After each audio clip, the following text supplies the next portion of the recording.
আল্লাহ রাব্বুল আলামিন বিয়ের ব্যাপারে অর্ডার দিয়েছেন, ওয়ানকিহুল আয়ামা মিনকুম ওয়াস-সালিহিনা মিন ইবাদিকুম ওয়া ইমাইকুম ইয়াকুনু ফুকারা ইউগনিহিমুল্লাহু মিন ফাদলিহি ওয়াল্লাহু ওয়াসিউন আলীম। জোরে বলুন আল্লাহু আকবার। আল্লাহ তাআলা বলছেন, তোমরা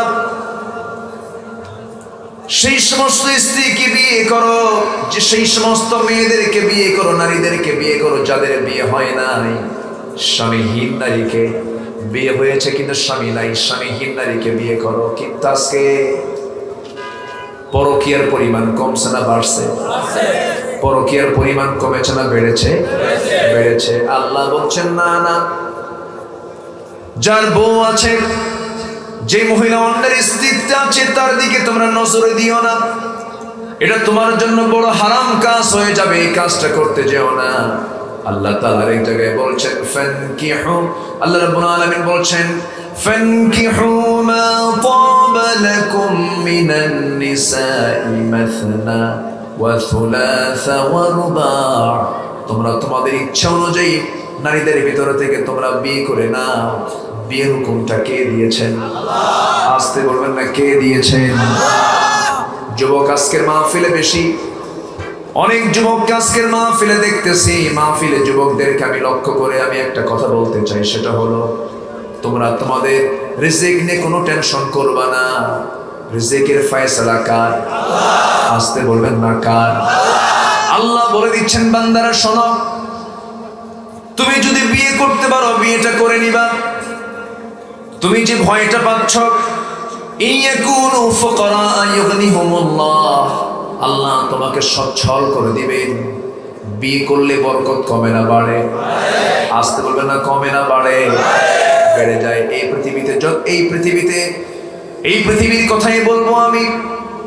ধরুন আমার দেশে যত বিলিয়নার আছে, যত কোটি কোটি টাকার মালিক, গ্রুপ অফ ইন্ডাস্ট্রি যারা মালিক, বিয়ের আগে তাদের কিছুই ছিল না, বিয়ে করার পরেই তাদের সম্পদ কিন্তু হয়েছে। আলহামদুলিল্লাহ বলেন। বিয়ে করার জন্য অর্ডার দিয়েছেন কে? কিন্তু সেই বউটা হতে হবে আদর্শ স্ত্রী, হতে হবে আদর্শ বউ হতে হবে। 4টা গুণ দেখে রাসূল বিয়ে করতে বলেছেন। কয়টা গুণ দেখে? 4টা গুণ দেখে। যুবকদেরকে বলবো আমি, রিজিকের কোনো টেনশন করা যাবে না। আমি তোমাদের কাজকে 3টা কাজ করার জন্য বলে যাব। 3টা কাজ করবে, তোমার রিজিক আল্লাহ তাআলা ডাবল ডাবল করে দিবেন। শুনবা যুবকরা, শুনবা? বলি আলহামদুলিল্লাহ। নাম্বার 1 হলো তাড়াতাড়ি বিয়ে করো। কি করো? কেউ তো খুশি হলো না বাবা? খুশি হয়েছে? আবার কিছু কিছু চাচা মুসকি মুসকি হাসে। চাচারা বিয়ে করবেন না কেন? কিন্তু আবার মনে মনে যুবকেরা বলতেছে, হুজুর বিয়ে তো করবো, কিন্তু মেয়ের বাপরা তো রাজি হয় না। কিছু কিছু মেয়ের বাবা দাবি করে বসেন, ছেলে কি করে, ছেলে কতটুকু পড়াশোনা করেছে, তার শিক্ষা দীক্ষা কি। ঠিক আছে, এটা আপনি দেখতে পারেন, কিন্তু অধিকাংশ মেয়ের বাবারা দেখে হলো টাকা। কি দেখে? সম্পদ দেখে। আমার বন্ধুগণ, বিশেষ করে মুরব্বীদেরকে বলবো, মেয়েকে বিয়ে দিতে নিয়ে এই ভুলটা কখনো করবেন না। মেয়েকে যখন বিয়ে দেওয়ার সিদ্ধান্ত নেবেন, সেই সময় যে ছেলে আপনি নির্বাচন করতে যাবেন, অন্য কিছু থাক না থাক, একটা জিনিস কম্পালসারি দেখবেন, সেটা হলো তার তাকওয়া আছে কিনা। টাকা কখনো সুখ দিতে পারে না, সম্পদ কখনো সুখ দিতে পারে না, সুন্দর চেহারা কখনো সুখ দিতে পারে না। সুখ দিতে পারে হলো আল্লাহর ভয়, তাকওয়াটা পরিবারকে সুখ দিতে পারে। আমার বন্ধুগণ, নবীজি তার মেয়ে ফাতিমাকে বিয়ে দিবেন। 4টা মেয়ে নবীজি তার মেয়েকে বিয়ে দিবেন। ফাতিমাকে বিয়ের জন্য তিনি সিদ্ধান্ত নিয়েছেন, প্রস্তাব করলেন। অনেক কোটিপতি সাহাবীরা, খেজুর বাগানের মালিক, এমন ধনী ধনী সাহাবী নবীর কাছে চলে এলেন। এসে বলছেন, ইয়া রাসূলুল্লাহ, আমি আপনার মেয়েকে বিয়ে করতে চাই।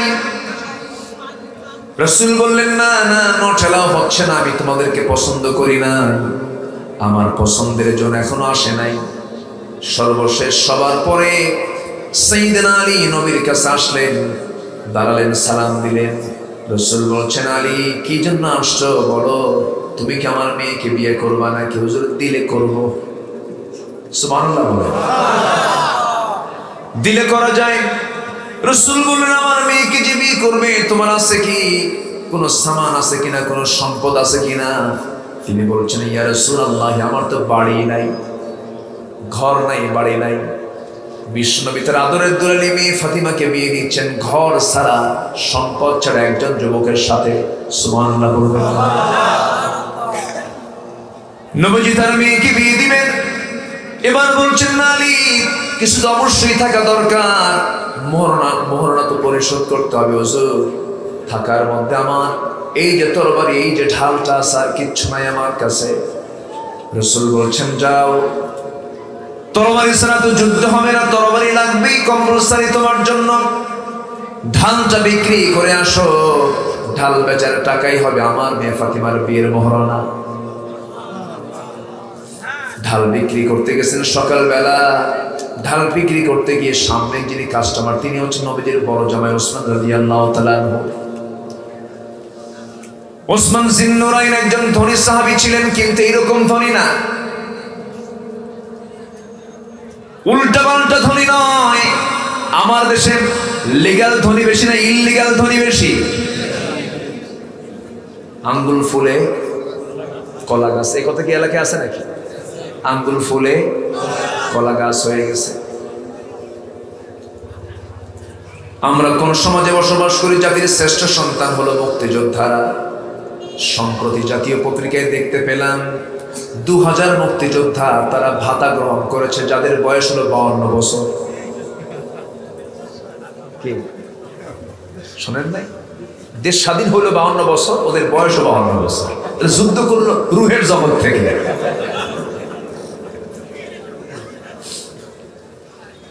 আরো যে কত কি দেখতে হবে আমাদের আল্লাহ জানে। তবে এই কথা সত্য, হারামের কোনো আরাম নাই, হারামের কোনো আরাম নাই। টাকা আপনাকে সুদ দিতে পারবে না।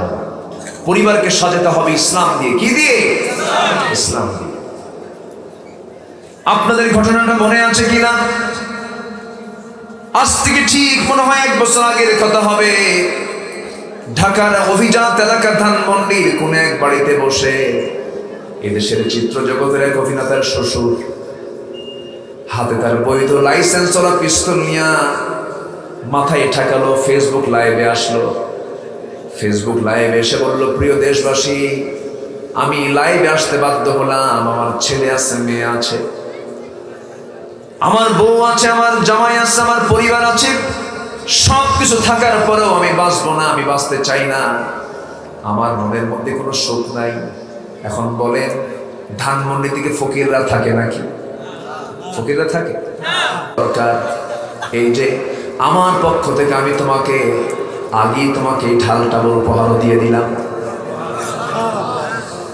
ঢালও নিলেন, টাকাও নিলেন। নবীর কাছে গিয়ে দাঁড়ানো মাত্র রাসূল বলছেন, আলী, মনে হয় ঢালটা বিক্রি হয় নাই। এইখানে কি হয়েছে? এখানে কথা বলে কি?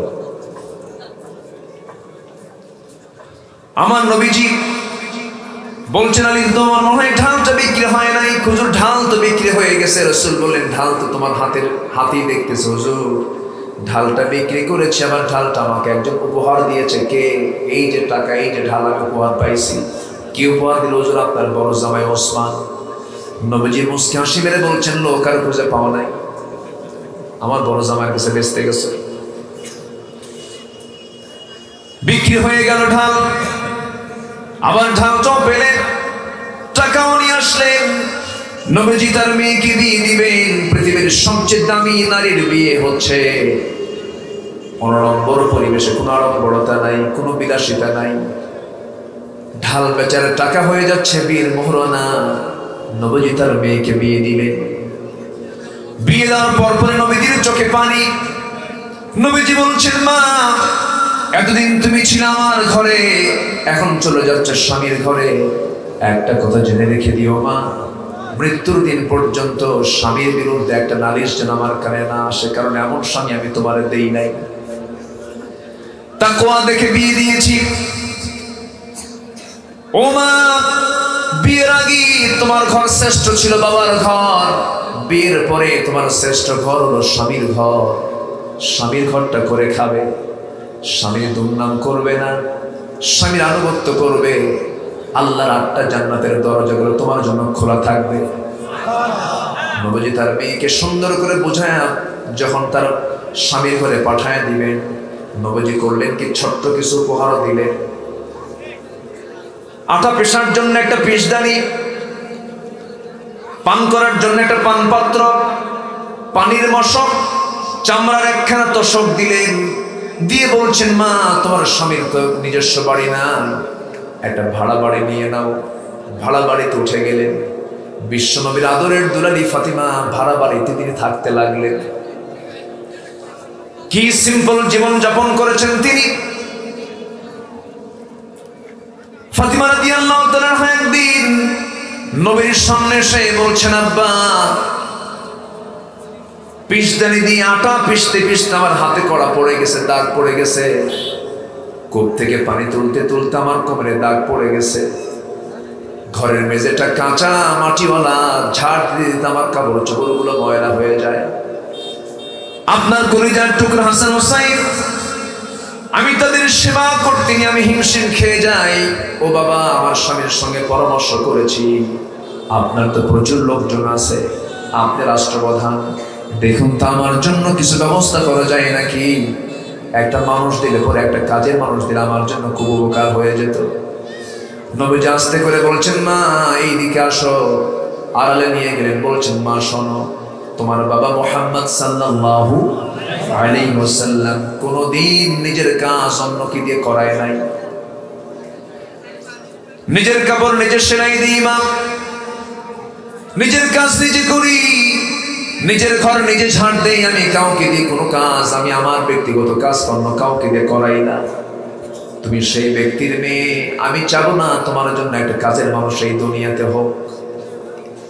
বিলাসিতার কোনো প্রয়োজন নাই মা, তোমার বাড়ির যে কাজগুলো আছে তুমি কষ্ট করে করবে, তবে আমি তোমাকে একটা আমল শিখায় দেব। সুবহানাল্লাহি আলহামদুলিল্লাহি আল্লাহু আকবার, এই 3টা জিকির তুমি 33 বার করে বলবে। আমার আল্লাহ তোমার সমস্ত কাজের মধ্যে বরকত দিয়ে দিবেন, তোমার সমস্ত কাজ আল্লাহ তাআলা সহজ করে দিবেন।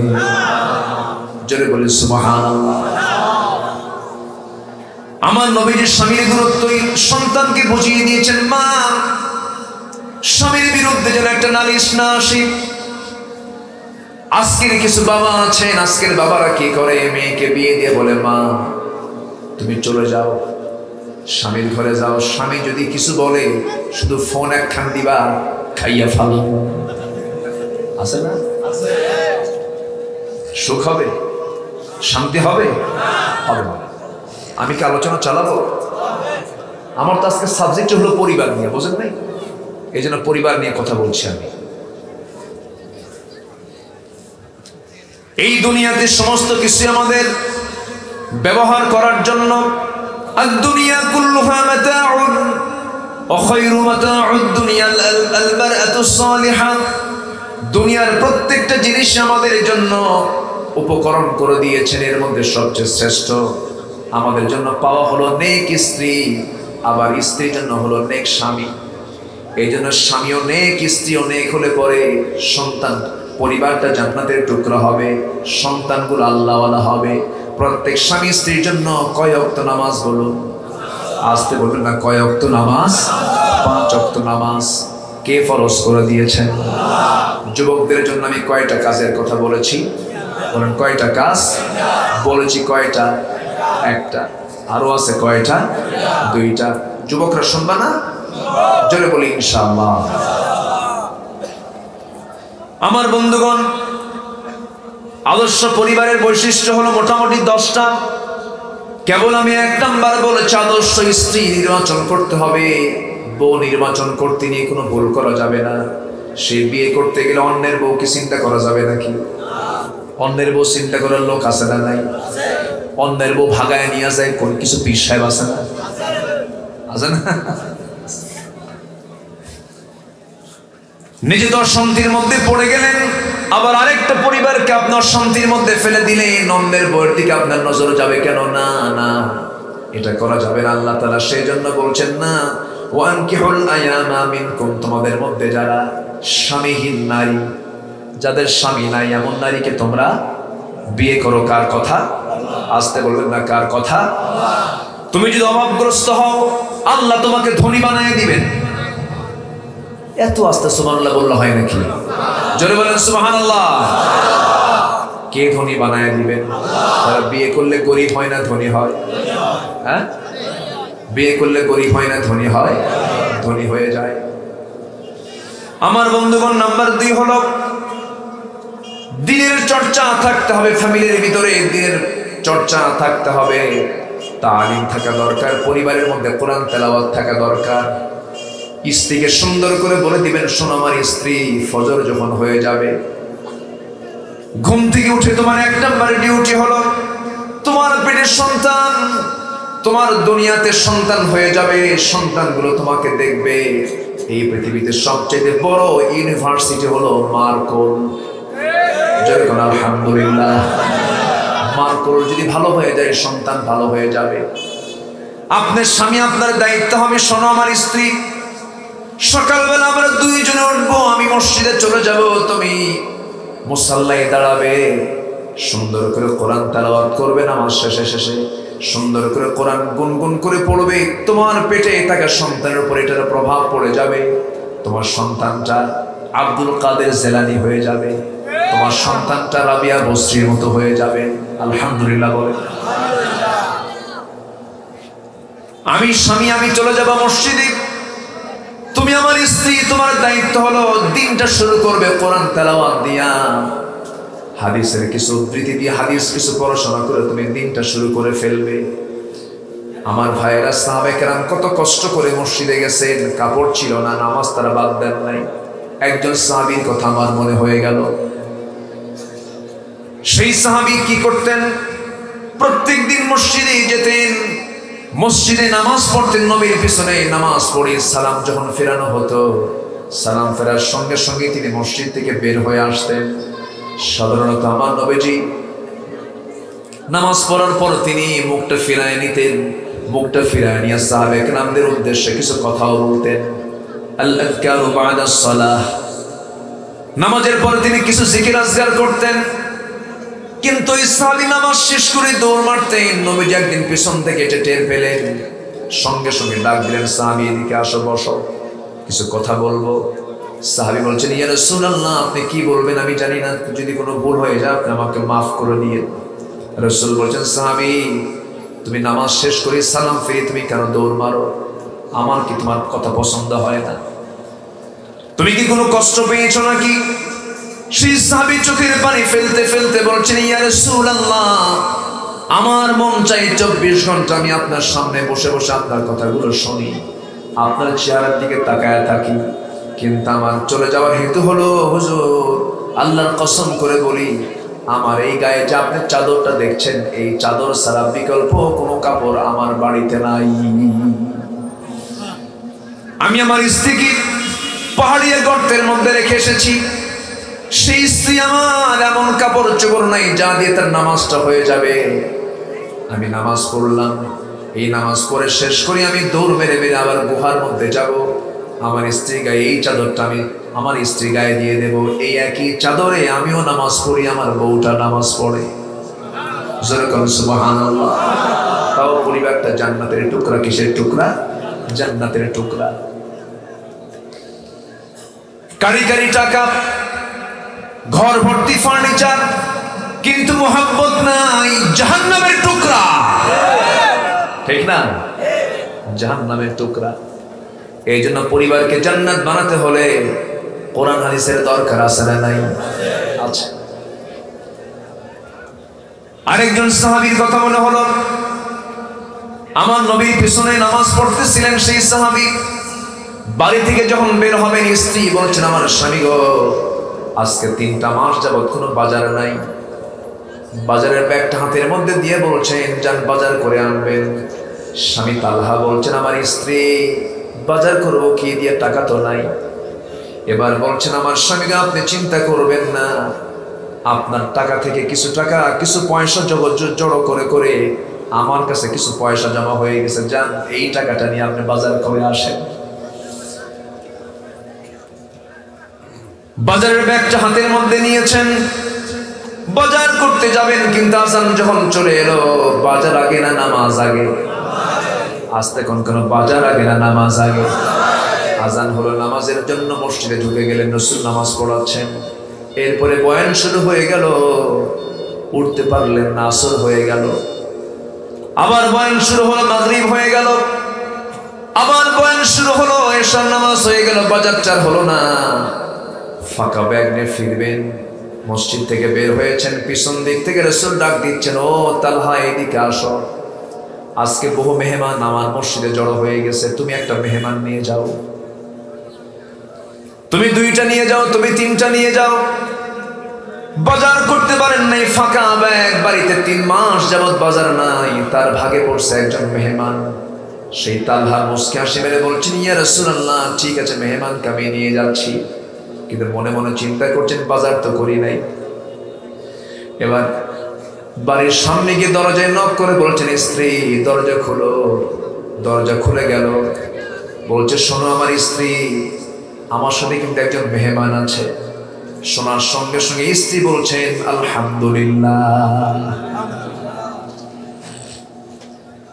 এবার স্বামী বলতেছেন, আমার স্ত্রী, আমি কিন্তু আজকে বাজার করতে পারি নাই, বাজার করার সুযোগটা পাই নাই, নামাজের সময় হয়ে গেছে, বাজারটা করতে পারে না, এই যে ফাঁকা ব্যাগ নিয়ে আসছি। বউ মুস্কি হাসি মেরে বলছেন, আমার স্বামী গো, মেহমান যখন কারো বাড়িতে আসে, সে রিজিকটা নিয়ে আসে। একটু জোরে বলি সুবহানাল্লাহ। আমার আপনার বউ হলে কি হতো? হ্যাঁ বলেন, কিছু বলেন।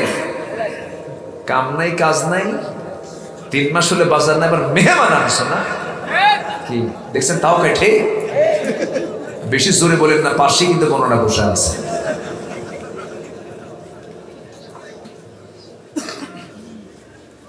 আমার মায়েরা কতগুলো শুনছেন কিনা জানি না, একটু কান লাগান, মনোযোগ দিয়ে শুনুন।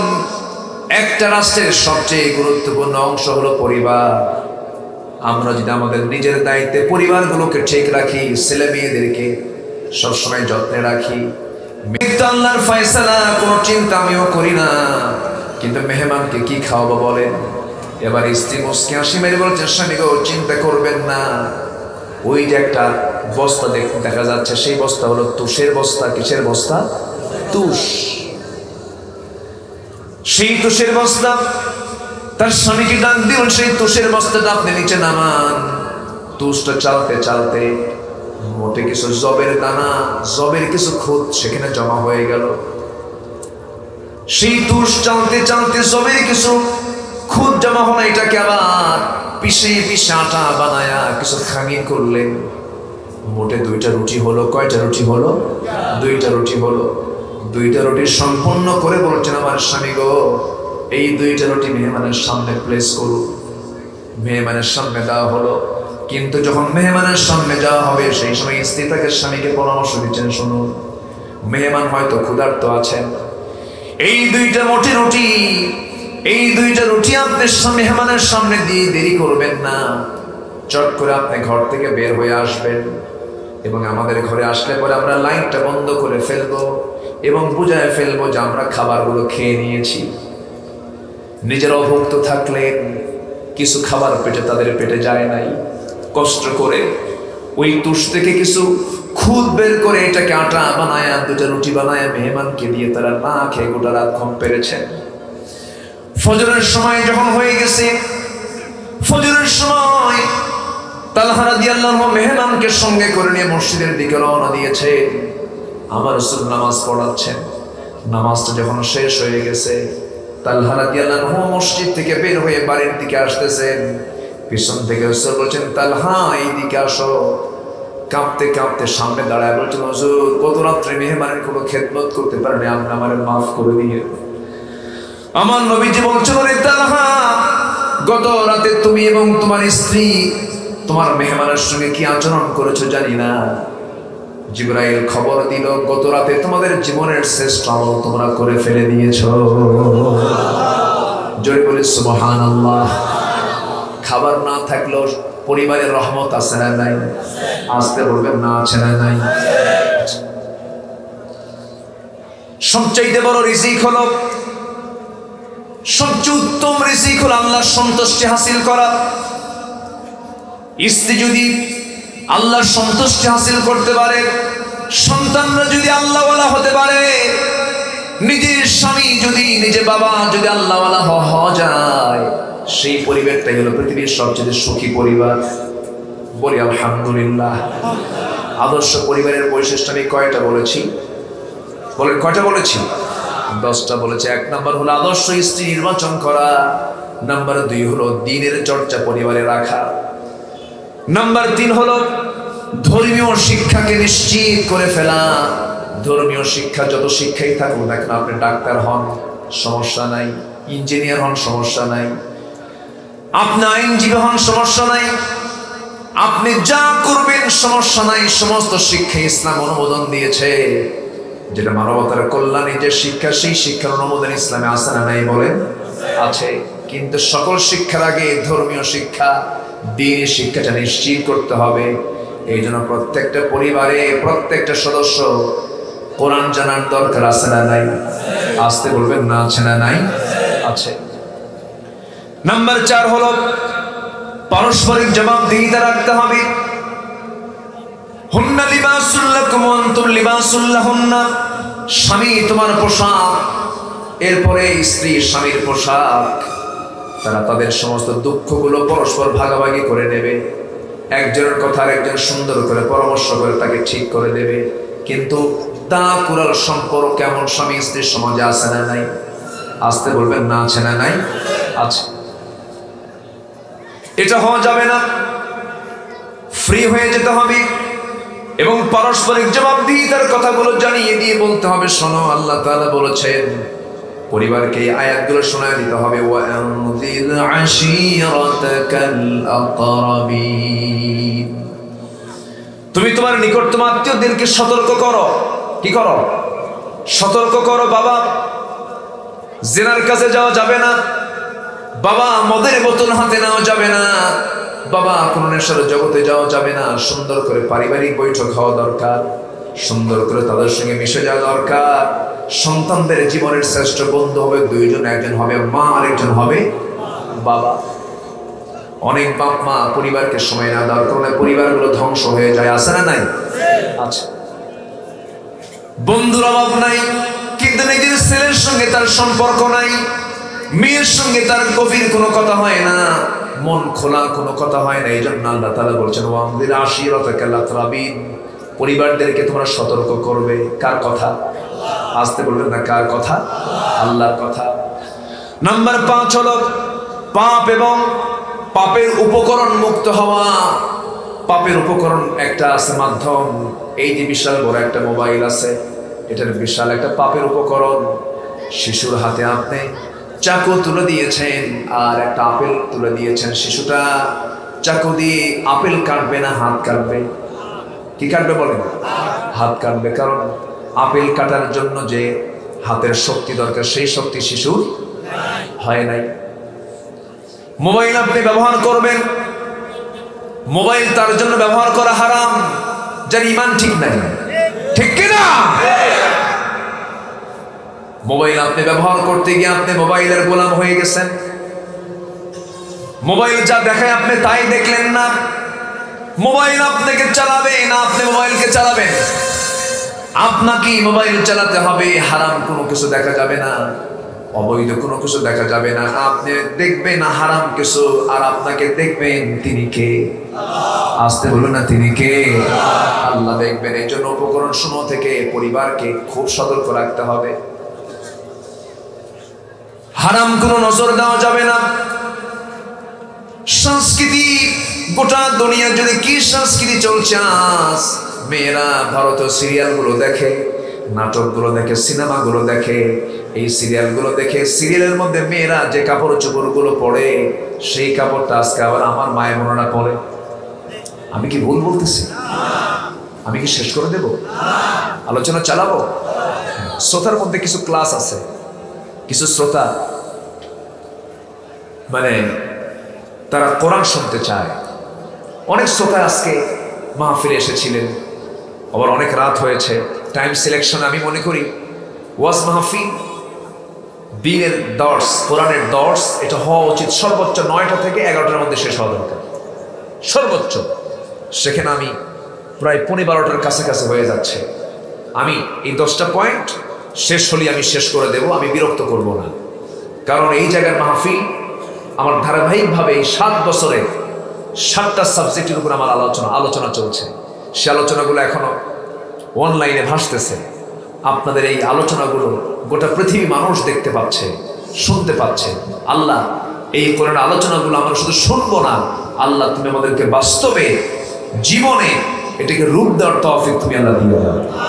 জোরে বলি আল্লাহুম্মা আমিন। আদর্শ পরিবারের বৈশিষ্ট্য কয়টা বলেছি? 10টা। হলো কয়টা? 5টা। নাম্বার 6, সময়ের শৃঙ্খলা রক্ষা করতে হবে। সব কিছুই হতে হবে অসময়ে না সময়ে? আসতে বলে, অসময়ে না সময়ে? নামাজ বলেন, নামাজ যার সময় মতো হবে তার সমস্ত কাজ সময় মতো হবে। নামাজ সকল কাজকে শৃঙ্খলার মধ্যে নিয়ে আসে। নামাজ সকল কাজকে কি শৃঙ্খলার মধ্যে নিয়ে আসে। আল্লাহ রাব্বুল আলামিন বলেন সূরা বাকারার 238 নম্বর আয়াতে বলেছেন, হাফিযু আলাস সালাতি ওয়াস সালাতিল বুসতা, হাফিযু আলাস সালাওয়াতি ওয়াস সালাতিল বুসতা ওয়া কুমু লিল্লাহি কানিতিন।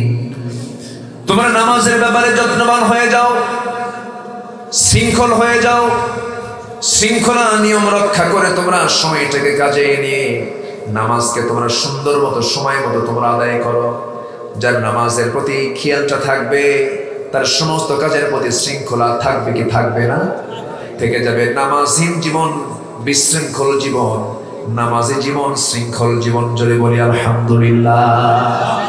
নামাজ 5 ওয়াক্ত পড়বেন কারা? হাত তুলে দেখান তো দেখি। জোরে বলি ইয়া আল্লাহ, আরো জোরে বলি ইয়া আল্লাহ, ইয়া রহমান, ইয়া রহিম। আমাদেরকে 5 ওয়াক্ত সালাত আদায় করার তৌফিক তুমি আল্লাহ দিয়ে দাও। জোরে বলি আমিন, আরো জোরে আমিন। নামাজ মানে শৃঙ্খলা। নামাজ মানে কি? শৃঙ্খলা। পরিবারটা সুন্দর হয়ে যাবে। মসজিদে জামাত পান নাই, বাড়িতে বউ বাচ্চা আছে, ছেলে মেয়ে আছে, সবাইকে সাথে নিয়ে নামাজ পড়বেন জামাতে। মসজিদ হলো ফরজের জন্য, ফরজ সালাতের জন্য, বাকি নফল সুন্নত নামাজটা হলো বাড়িতে। কি কথা কি ক্লিয়ার? কথা কি বোঝা যাচ্ছে? ফরজ নামাজ কোথায়? মসজিদে। ফরজ নামাজ কোথায়? মসজিদে। বাকি নামাজ বাড়িতে। বাড়িটাকে নামাজের পরিবেশ করতে হবে। একটা আদর্শ পরিবারের বাড়িও হওয়া উচিত একটা drawing room, bedroom, common room, guest room, আরেকটা থাকতে হবে প্রেয়ার রুম। নামাজের রুম একটা নির্দিষ্ট থাকার দরকার আছে না নাই? কিন্তু এই নামাজের রুম বানাবে কখন? নামাজই তো পড়ে না।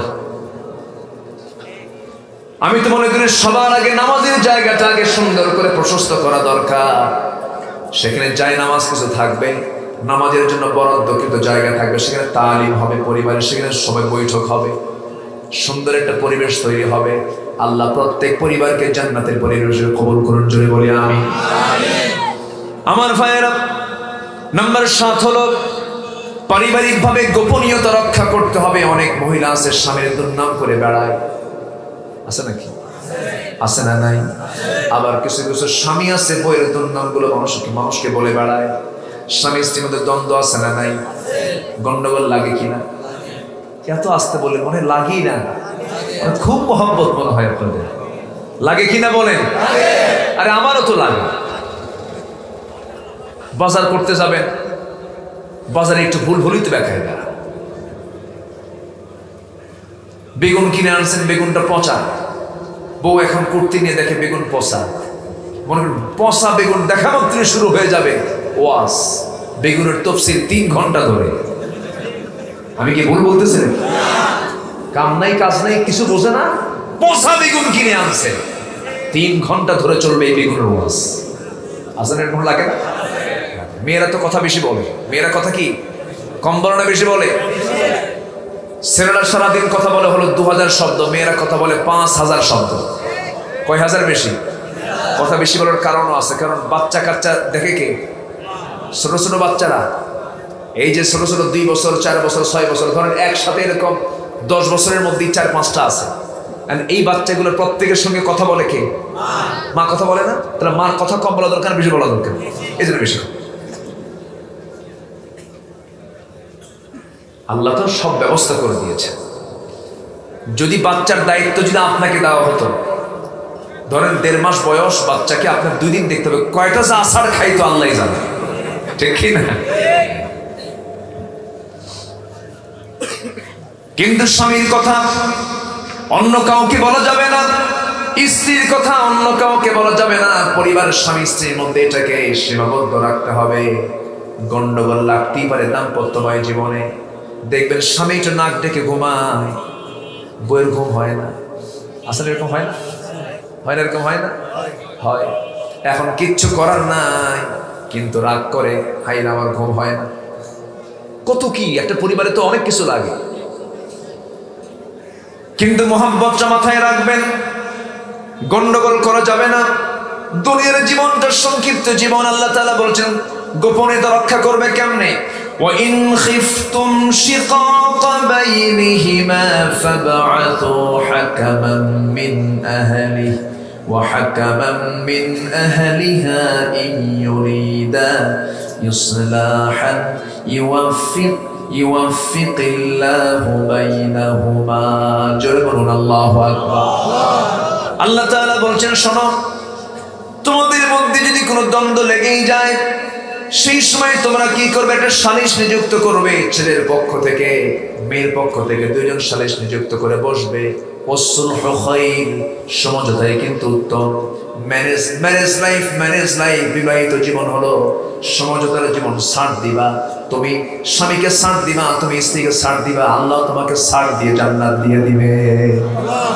জোরে বলে সুবহানাল্লাহ। মেয়েদের সৃষ্টি হলো সোজা হাড়ে না বাঁকা হাড়ে? খলিকাত মিন দিলাইন, মেয়েদেরকে বানানো হয়েছে বাঁকা হাড়ে। সোজা করতে যাবেন সে বাঁকা হয়ে যাবে, ভেঙে যাবে। হাদিস। এই জন্য ধৈর্য ধরতে হবে সবচেয়ে বেশি, স্ত্রীর না স্বামীর? চুপ করে আছে, বলবেন না তো আপনারা। ধৈর্য ধরতে হবে কার বেশি বলেন? স্ত্রীর না স্বামীর? আমার মায়েরা খুব খুশি, হুজুর এতক্ষণ ধরে আপনি আমাদের পক্ষে কথা বলবেন। ধৈর্য ধরতে হবে স্বামীর। স্বামী তো পরিচালক।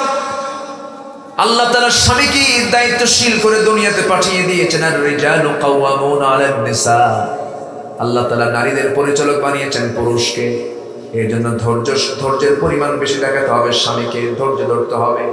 বউটা খুব রাগ করে ফেলেছে, রাগ করে ব্যাগ গোছায়, থাকবো না তোমার সংসারে, আমি চলে গেলাম। হয় না? এরকম হয় না?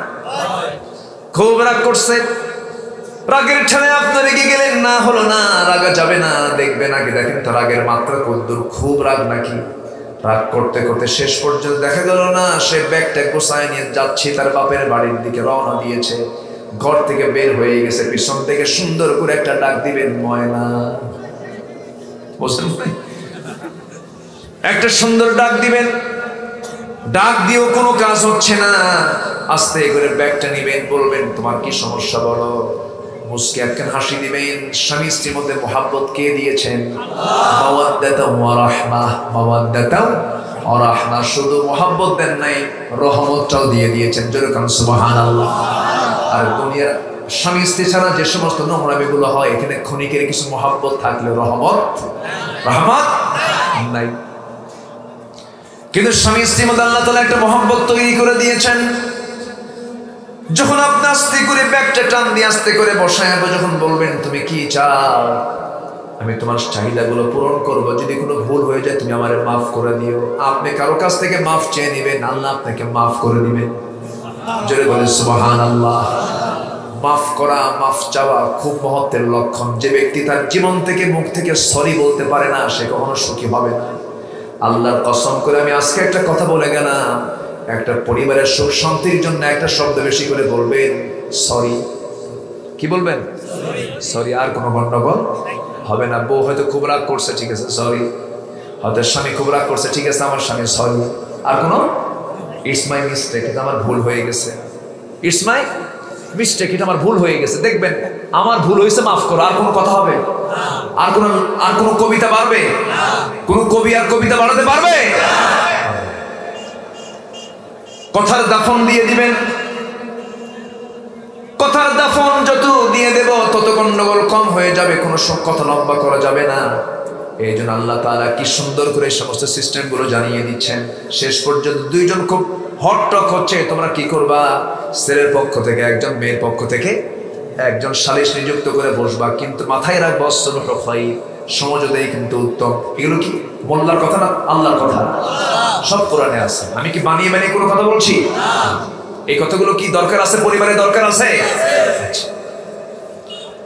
নাম্বার 8 হলো পরস্পরকে সহযোগিতা করা। স্ত্রী যদি অসুস্থ হয়ে যায়, সেই সময় সেই স্ত্রীকে দেখতে হবে কার? বলেন, কে দেখবে বলেন? অনেক পরিবার আছে বউ যদি অসুস্থ হয়ে যায় তখন স্বামী বলে যা তোর মায়ের বাড়ি যা। এটা মনে হয় টেকনাফের দিকে নাই, এই আছে।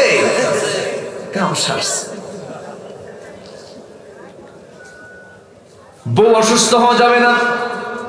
আবার কিছু মহিলাও আছে, শাশুড়ি আছে, কি বউ বিয়ে করলে খেলে অসুস্থ হয়, আছে না? না, এগুলো বলা যাবে না।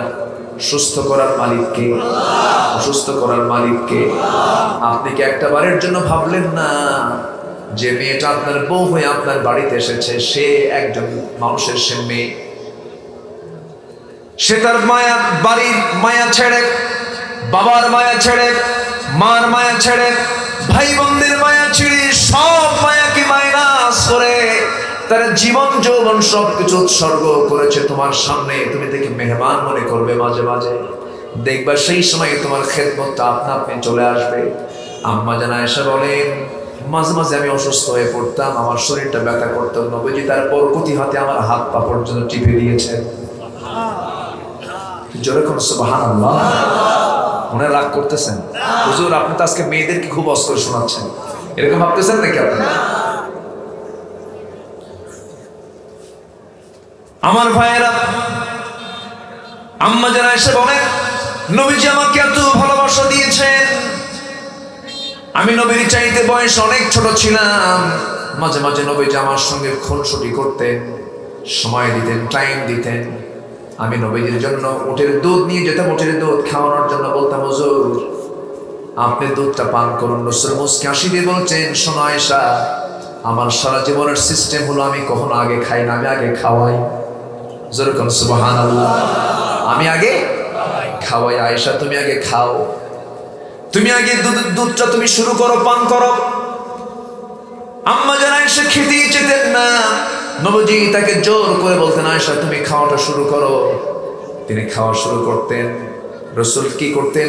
মাথাটা একটু বাঁকা করে, চোখটা মাথা একটু বাঁকা করে চোখ দিয়ে দেখতেন আয়েশা কোন দিকে, গ্লাসের কোন দিকে, কোন জায়গায় ঠোঁটটা লাগিয়েছে।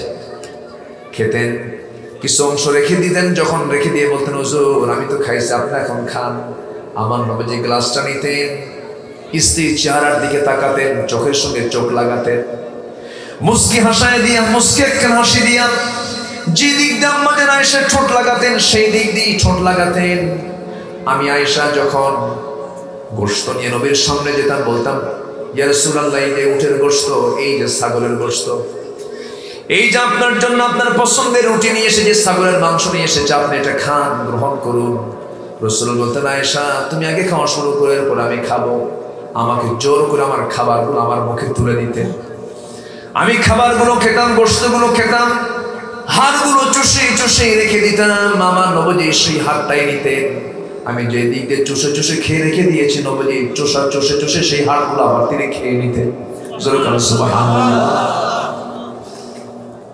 আমার নবীজি আম্মা জান খাদিজাকে দারুণ ভালোবাসতেন। তার জীবনের প্রথম বিয়ে ছিল মানবতার সেবার দিকে লক্ষ্য করে। নবীজির বয়স 25 বছর, বিয়ে করেছেন 40 বছরের একজন বিধবা নারীকে। আমার নবী ছিলেন চতুর্থ নাম্বার স্বামী ছিলেন। নবীজি খাদিজাকে বিয়ে করার পর থেকে নিয়ে মৃত্যুর দিন পর্যন্ত নবীজি খাদিজারও খেদমত করেছেন, আবার খাদিজা নবীজির খেদমত করেছেন। আমার নবীর কোন স্ত্রী রাসূলকে নিয়ে একটা রিপোর্ট করেছেন এমন কোন হাদিস নাই। আমরা সেই নবীর উম্মত, আমাদের পরিবারে কেন আগুন লাগবে, কেন দ্বন্দ্ব লাগবে, কেন ঝগড়া লাগবে? নবীর পরিবারে তো লাগে নাই।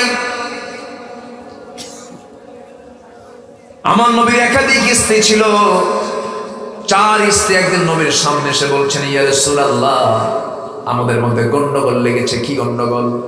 আপনি আমাদের 4 জনের মধ্যে আপনি কাকে সবচেয়ে বেশি ভালোবাসেন? মানে কেউ ছাড়তে রাজি নাই, সবাই বলে হুজুর আমাকেই বেশি ভালোবাসে, আমাকেই বেশি ভালোবাসে। 4 জনই নাসরবান্দি হয়ে বলতেছেন না। 4 জন মিলে এসে রাসূলকে লক্ষ্য করে বলছেন, হুজুর আপনি সত্যি করে বলেন তো আমাদের 4 জনের মধ্যে আপনি কাকে সবচেয়ে বেশি ভালোবাসেন? রাসূল বলছেন, শোনো, যে প্রশ্ন করেছো এই প্রশ্নের জবাব আমি আজকে দিতে পারবো না, কালকে দেবো, যাও। পাঠায়া দিয়েছেন। পরের দিন করলেন কি?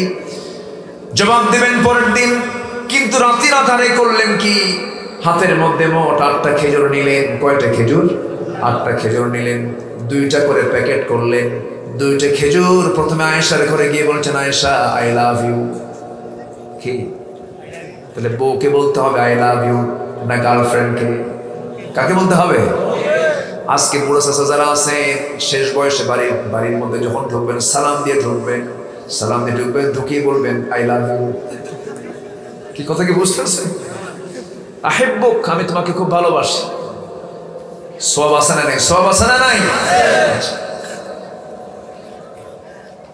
বুড়ো বয়সে মহব্বত কমে না বাড়ে? মরিচ পাকলে ঝাল কমে না বাড়ে? যৌবনের ভালোবাসা, স্বামী স্ত্রী যৌবনের ভালোবাসার মধ্যে একটা গন্ডগোল লাগতে পারে, সমস্যা হতে পারে, ঝামেলা হয়।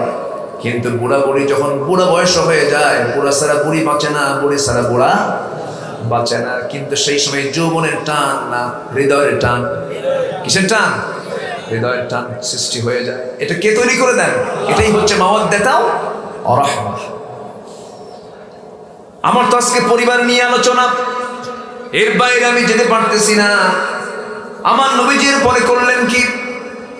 2টা খেজুর দিয়ে বলছেন, আয়েশা আমি তোমাকে খুব ভালোবাসি, আমি তোমাকে 2টা খেজুর দিয়ে গেলাম, কিন্তু এই 2টা খেজুর যে তোমাকে দিয়েছি, এই 2 খেজুরের খবর যেন আমার অন্য বউরা না জানে। কি কথা কি বুঝতেছেন? এরকম করে দ্বিতীয় ঘরে গেলেন, দ্বিতীয় স্ত্রী ঘরে গিয়ে 2টা খেজুর দিয়ে একই কথা বললেন। তৃতীয় স্ত্রী ঘরে গিয়ে একই কথা বললেন। চতুর্থ স্ত্রী ঘরে গিয়ে একই কথা বললেন। পরের দিন তিনি বসে আছেন, 4 জন স্ত্রী দারুণ খুশি হয়ে নবীর কাছে এসে বলতেন, সত্যি করে আপনি বলেন তো আপনি কাকে সবচেয়ে বেশি ভালোবাসেন? গতকালকে আমি যাকে রাতে 2টা খেজুর আড়ালে দিয়ে এসেছি, আমি তাকেই সবচেয়ে বেশি ভালোবাসি। জানতো না? সুবহানাল্লাহ। ম্যারেজ লাইফ, বিবাহিত জীবন, সমঝোতার জীবন কন্ট্রোল করে চলতে হবে। অবৈধ সম্পর্কে জড়ানো যাবে না, জেনার কাছে যাওয়া যাবে না। যুবকদেরকে বলেছি আমি, জেনা করো না, বিয়ে করো। কি কি কি? বিয়ে করলে জেনা থাকবে না, আর বিয়ে না করলে জেনার সম্ভাবনা এই সমাজে কম না বেশি?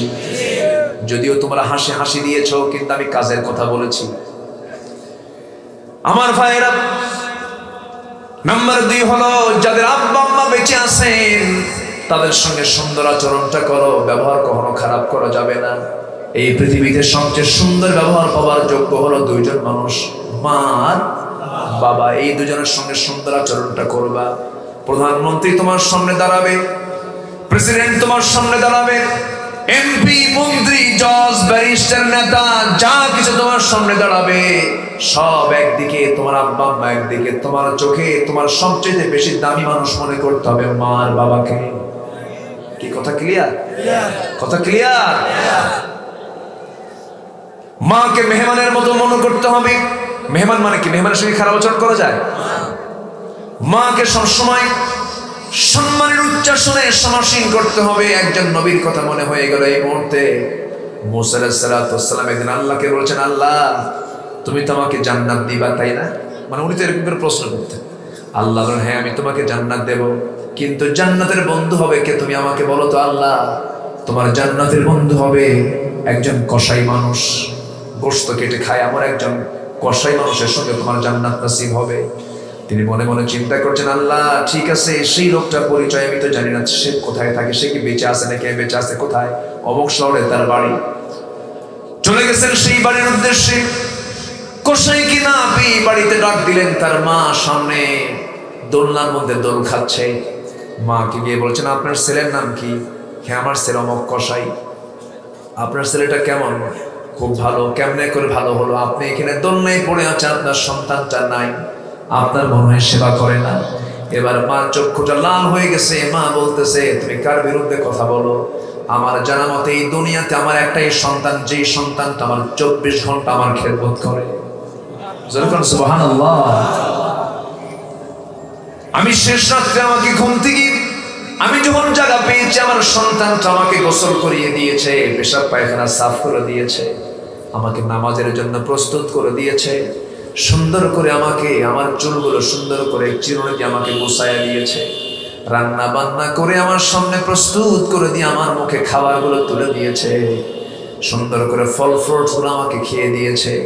এরপরে বলছে, মা কিছু কাজ না করলে তো রিজিক আসবে না, রিজিকের সন্ধানে একটু বাইরে যেতে হয়। মা দোলনায় দোল খাও, তোমাকে একটু ঘুম পাড়ায় দিয়ে আমি একটু বাজার থেকে আসি, গোশত কেটে আসি। গোশত কাটার জন্য আমার সন্তানটা চলে গেছে। আবার সন্ধ্যার সময় যখন আসবে, সে আমার জন্য গোশতের কিছু, কলিজার কিছু টুকরা নিয়ে আসবে, ভুনা করে আমাকে রাত্রে খাওয়াবে। আমার সন্তানটা আমার যে পরিমাণ খেদমত করে, আমি আমার দিল থেকে দোয়া করি, আল্লাহ আমার সন্তান তেমন কোনো বড় বিখ্যাত কোনো ব্যক্তি নয়, কিন্তু এই জামানার যে পয়গম্বর মুসা আছে, আল্লাহ অন্তত তুমি মুসার সঙ্গে, মুসা যে জান্নাতে যাবে সেই জান্নাতে আমার সন্তানকে তুমি আল্লাহ মেহমান বানাইয়া দিও। মুসার চক্ষু বেয়ে টপ টপ করে পানি পড়ছে। এই যে বিশাল সম্মান আল্লাহ তাআলা দিয়েছেন মার সঙ্গে সুন্দর আচরণ করার কারণে। মার সঙ্গে আমরা ব্যবহার করলে, ব্যবহার ভালো করলে পরে রিজিক কমবে না, বাড়বে, বেড়ে যাবে। বাপ মা সবচেয়ে বড় সম্পদ। অনেক পরিবারে দেখা যায় সন্তান বিয়ে করলো, গন্ডগোল লেগে গেল, বউ ভালো মাও ভালো, দুটোকে ম্যানেজ করতে হবে। বিবাহিত জীবন কন্ট্রোলের, জীবন কন্ট্রোল করার চেষ্টা করতে হবে। বহু অভিযোগ আমাদের কাছে আসে, বহু প্রশ্ন আমাদের কাছে আসে, চোখের পানি ফেলে ফেলে বলে, হুজুর মা আমার বউয়ের সঙ্গে ব্যবহার ভালো করে না। আবার মাদের পক্ষ থেকে আসে, হুজুর আমার ছেলের জন্য দোয়া করবেন, ছেলে শুধু বউয়ের কথা শুনে আমার কথা শোনে না। এরকম জটিলতা মনে হয় টেকনাফে নাই? আসতে বলেন কেন, আছে না নাই? আছে। এই জায়গায় ধৈর্যের পরিচয়ের দরকার আছে না নাই? মা যখন শাশুড়ি হয়ে গেছেন, বুড়ি মানুষ ভুল করতেই পারে, এখানে অবশ্যই সতর্ক থাকার দরকার আছে না নাই? আসতে বলবেন না, আছে না নাই? বউকে বলবেন, আমার স্ত্রী শোনো, আমার মা বয়স্কা হয়ে গেছে, সে আমার মা, ভুল করলেও মা, ঠিক করলেও মা, মা আমার ভুল করিয়ে ফেলেছে, মার পক্ষ থেকে আমি তোমার কাছে মাফ চেয়ে নিলাম। কি আর কোনো কথা আছে? মার পক্ষ থেকে আমি তোমার কাছে মাফ চাইলাম, তুমি আমারে মাফ করে দাও। কিন্তু ও আমার স্ত্রী শোনো, পৃথিবীতে সবার বিচার চলতে পারে, কিন্তু মার বিচার পৃথিবীতে কোনো সন্তান করতে পারে না। এরকম করে বউকে বোঝাবেন। আবার মাকে গিয়ে বলবো, মা শোনো, এই যে তোমার সামনে আমার বউটা তোমার সামনে সকাল বিকাল এখানে থাকে, এই বাড়িতে থাকে, তার আসল বাড়ি কি এই জায়গায় নাকি না? অন্যের বাড়ির সে মেয়ে, তার বাপ আছে, মা আছে, বাপ থুইয়া মা থুইয়া, ভাই থুয়ে বোন থুয়ে সবকিছু রেখে সে চলে আসছে আমার কাছে। তার জীবন যৌবন সে আমার কাছে সব বিলিয়ে দিয়েছে। মা, মা গো তুমি যদি আমার বউটাকে যদি নিজের মেয়ের মতো মনে করো, তাহলে তো সমস্যার সমাধান হয়ে যায়। একটু বুঝায় বলবেন, সময় দিবেন। মাকে বুঝিয়ে বুঝিয়ে বললে মা শুনবে কিনা বলেন? অবশ্যই শুনবে। সুন্দর কথা মানুষকে অনেক সুন্দর বানিয়ে ফেলে, অসুন্দর কথায় অনেক কিছু অসুন্দর হয়ে যায়। দুই দিকে ব্যালেন্স করে চলতে হবে। আকাশে পাখি ওড়ে এক ডানায় না দুই ডানায়? দুই ডানায়। সংসারে মাও থাকবেন, সংসারে বউ থাকবেন, কোনো আপত্তি নেই, কিন্তু একটা ডানা আপনি ভেঙে ফেলবেন, পাখি কিন্তু উঠতে পারবে না। মাকেও চালাতে হবে, বউকেও চালাতে হবে, ব্যালেন্স করতে হবে, ধৈর্যের পরিচয় দিতে হবে। এই জায়গায় মাদেরকেও বলবো, মা শোনেন, মাদের মধ্যে কিছু সমস্যাও আছে না নাই বলেন? আছে। বউয়ের বিরুদ্ধে অভিযোগ, এত বড় অভিযোগ দিয়ে রাখে, বউটা আমার ভালো না, আমার ছেলে শুধু বউয়ের কথা শোনে, এরকম করে কথা বলা মহিলা আছে না নাই? আচ্ছা। কিন্তু ওই মা আবার কি করেন, মেয়ের ব্যাপারে বলেন, মেয়েকে আমি বিয়ে দিয়েছি, আমার মেয়ে জামাইটা খুব ভালো, আমার মেয়ে যা বলে আমার জামাই তাই শোনে, এমনকি আমার মেয়ের কাপড় চোপড়ও আমার জামাই ধুয়ে দেয়। কি কথা কি বুঝতেছেন? খুব প্রশংসা করলো, কিন্তু পরক্ষণেই বলতেছেন, না আমার ছেলেটা মানুষ হলো না, কারণ আমার ছেলেটা খালি বইয়ের কথা শোনে। তাহলে বলেন তো, এক মুখে কয় কথা হলো? বলেন, এক মুখে কয় কথা হলো? দুই কথা হয়ে গেছে। আমার মা এই জাতীয় আচরণ করা যাবে না। আপনাকে ব্যালেন্স করতে হবে, আপনাকে ধৈর্যের পরিচয় দিতে হবে, পারস্পরিক সহযোগিতা করতে হবে। নাম্বার 8, কথা বলতে বলতে বহুদূর চলে গিয়েছিলাম। নাম্বার 9 হলো পরিবারে পর্দাটাকে নিশ্চিত করতে হবে। কি নিশ্চিত করতে হবে? পর্দাটা নিশ্চিত করতে হবে। পর্দা যদি নিশ্চিত হয়ে যায়, জাহান্নামটা আপনার জন্য ক্লোজ হয়ে জান্নাতটা ওপেন হয়ে যাবে। আল্লাহু আকবার। জান্নাত ওপেন করার জন্য পর্দাটাকে দুনিয়াতে বাধ্যতামূলক করতে হবে। পর্দা নারীর যেমন আছে, পুরুষের আছে না নাই? আসতে বলবেন, না আছে না নাই? পর্দা করা কি? আরো জোরে, আরো জোরে, আরো জোরে। পর্দা কাকে বলে? পর্দা হলো মূলত হচ্ছে নিজের মানুষের সঙ্গে পর্দাটা মেইন পর্দা। যেমন ধরেন, মামাতো ভাই, চাচাতো ভাই, খালাতো ভাই, ফুফাতো ভাই, দুলা ভাই, দেবর, ভাসুর, এর কি দূরবর্তী না নিকটবর্তী? কিন্তু এই সমস্ত লোকের সঙ্গে দেখা করা জায়েজ? আসতে বলে, দেখা করা জায়েজ নাই। দেখা করা যাবে না মামাতো বোন, চাচাতো বোন, ফুফাতো বোন, শালিকা, এই সমস্ত মেয়েদের সঙ্গে পুরুষদের দেখা করা যাবে না। পর্দার নিয়মটা রক্ষা করতে হবে। কিন্তু বারবার শুধু খালাতো ভাইটা, খালাতো খালার বাড়িতে আসে, খালাম্মাকে পাইলে খেলে সালাম দেয়, খালাম্মা আসসালামু আলাইকুম, খালাম্মা আসসালামু আলাইকুম, মানে খালাতো বোন একটা আছে, আছে না নাই? এই সময় খালারা সতর্ক থাকার দরকার আছে না নাই? আসতে কয়, আছে না নাই? পরিবারে পর্দার ব্যবস্থা নিশ্চিত করতে হবে। নিজের বোনের ছেলেকে বলতে হবে, শোনো আমার ছেলে, আমার সঙ্গে তোমার দেখা করা জায়েজ, কিন্তু আমার মেয়ের সঙ্গে তোমার দেখা করা জায়েজ নাই। নিকটবর্তী আত্মীয় স্বজনটাই বেশি ক্ষতির কারণ হয়ে যায়। নিকটবর্তী আত্মীয় স্বজনের দ্বারা পর্দার খেলাফটা বেশি হয়ে যায়। এই জন্য নিজের আত্মীয় স্বজনদের সঙ্গে পর্দা করা বেশি জরুরি। এটাই হলো খাস পর্দা, এটাই হচ্ছে আসল পর্দা। সেই পর্দাটা আমরা অবলম্বন করবো, যদি বলি ইনশাআল্লাহ। দুলাভাইয়ের সঙ্গে দেখা করা জায়েজ আছে নাকি? কিন্তু আজকের ম্যাক্সিমাম পরিবারগুলোতে দুলাভাইয়ের সঙ্গে শারীর দেখা হয় কি হয় না? কম হয় না বেশি হয়? কম হয় না বেশি হয়? বিষয় মাঝে মাঝে দুলাভাই বলে, শাড়ি তুই হুন্ডাই ওঠ, আছে না? হুন্ডাই তোলে, চল আজকে একটু সিরিজ দিয়ে ঘুরে আসি, আছে না? দুলাভাই হুন্ডাই উঠতে বলছে, শালিকে মনে মনে চিন্তা করে, না উঠলে আমার দুলাভাই কি মনে করবে। উঠে গেছে, ভাবতেছে দুলাভাই মানুষ, সম্মানের মানুষ, হুন্ডার পিছনে বসছে, মাঝখানের গ্যাপ দিয়ে বসছে, ফাঁকা যেন গায়ের সঙ্গে গা না লাগে। সামনে যে দুলাভাই এমন ব্রেক মারছে, গ্যাপ পুরো, কি পুরো? গ্যাপ পুরো। গ্যাপ পূরণের কোনো সুযোগ দেওয়া যাবে না। মোমের সঙ্গে আগুন লেগে গেলে গলে যাবে, সমস্যা সৃষ্টি হয়ে যাবে। নেগেটিভ পজিটিভ এক জায়গায় হলে পরে সমস্যা হয়ে যাবে, সেখানে রোগ সৃষ্টি হবে, সমস্যা সৃষ্টি হবে, ফিতনা সৃষ্টি, পরিবার অশান্তি সৃষ্টি হবে কিনা বলেন? সৃষ্টি হয়ে যাবে। এই জন্য পরিবার অশান্তি সৃষ্টি হওয়ার মতো কোনো কাজ করা যাবে না। পর্দার বিধানটা নিশ্চিত করতে হবে। আমার নবীজি পর্দার ব্যাপারে এত কঠোর ছিলেন। একদিন দেখতে পেলেন আম্মা জান আয়েশা সিদ্দিকা রাদিয়াল্লাহু আনহার সাথে তার বাবা, এই দুইজন বাপ বেটি নিরিবিলি পরিবেশে, নির্জন পরিবেশে, যে জায়গায় কেউ ছিল না, শুধু বাপ আর বেটি দুজন মিলে গল্প করছেন। বাপ বেটির সঙ্গে পর্দা নাই, কিন্তু দেখা করতে পারবে কিনা শালীন পূর্ণ পোশাকের দরকার আছে না নাই? আচ্ছা, শালীন পূর্ণ পোশাক তারা পরবে। মেয়ে তার বাবার সঙ্গে দেখা করবে, মাথায় কাপড় থাকবে, বুকে ওড়না থাকবে, নিতম্বের ঢিলা ঢালা কাপড় চোপড় থাকবে। একমাত্র স্বামী এবং স্ত্রী উভয়ের জন্য কোনো সতর কোনো সতর নাই, একদম ফাঁকা। তাদের জন্য, তাদের মধ্যে কোনো আড়াল থাকবে না। কিন্তু যারা দেখা করা যাদের সঙ্গে জায়েজ, যাদের সঙ্গে বিয়েটা হারাম, তাদের সঙ্গে দেখা করা জায়েজ, তাদের সঙ্গে দেখা করতে পারবে, কিন্তু মাথায় কাপড়ের দরকার আছে না নাই? বুকে কাপড়ের দরকার আছে না নাই? শালীন পূর্ণ পোশাকটাকে পরতে হবে, লজ্জাশীল হতে হবে, শালীন হতে হবে।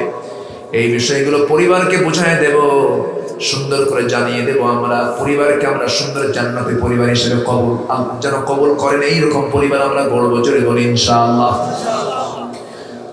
নাম্বার 10 হলো, হাই আল্লাহ, শেষ করে দিই, 12টা বাজে। হ্যাঁ, আলোচনা চলো। হাসিনি কই? আমি তো হেরে গেছিলাম। 12টা কখন বাজে আমি তো টেরই পাই না। শেষ করে দিলাম। হ্যাঁ, আমি পয়েন্টটা শেষ করে দিচ্ছি। জি, নাম্বার 10 শেষ হয়ে গেছে, আর কষ্ট দেব না আমরা। ফজর পড়বো তো আমরা নাকি? ফজর পড়বেন কার? একটু হাত তুলে দেখেন তো দেখি। জোরে বলি ইয়া আল্লাহ, ইয়া রহমান, ইয়া রহিম। আমাদেরকে ফজর, জোহর, আসর, মাগরিব, ইশা 5 ওয়াক্ত সালাত আদায় করার তৌফিক তুমি আল্লাহ দিয়া দাও। জোরে বলি আমিন। তাহলে প্রত্যেক পরিবারে পর্দা থাকার দরকার আছে না নাই? দরজার পর্দা, হ্যাঁ, জানালার পর্দা না গায়ের পর্দা? গায়ের পর্দা, কথার পর্দা, ঠিক আছে না? চলাফেরার পর্দা। এখন বাইরে চলতে গেলে বোরকাটা পড়তে হবে। সেই বোরকা আমরা আমাদের মেয়েদেরকে পড়াবো। কি বোরকা? দেখানোর জন্য, ফ্যাশনের জন্য না ঢাকার জন্য? ঢাকার জন্য। এটা মাথায় রাখতে হবে। এখন কিন্তু ম্যাক্সিমাম বোরকা ঠিক নাই, কাটিং ঠিক নাই, কাটিং ঠিক নাই। কাটার মাস্টারের অসুবিধা না যে বানায় তার অসুবিধা? টেইলার্সের সমস্যা না যে বানায় তার সমস্যা?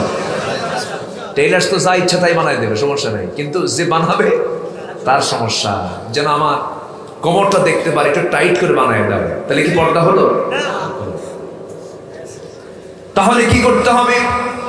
আল্লাহ রাব্বুল আলামিন তাও বলে দিয়েছেন, অকরনা ফি বুয়ুতিকুন্না ওয়ালা তাবাররাজনা তাবাররুজাল জাহিলিয়াতিল উলা وأقمنا الصلاة وآتينا الزكاة وأطعنا الله ورسوله।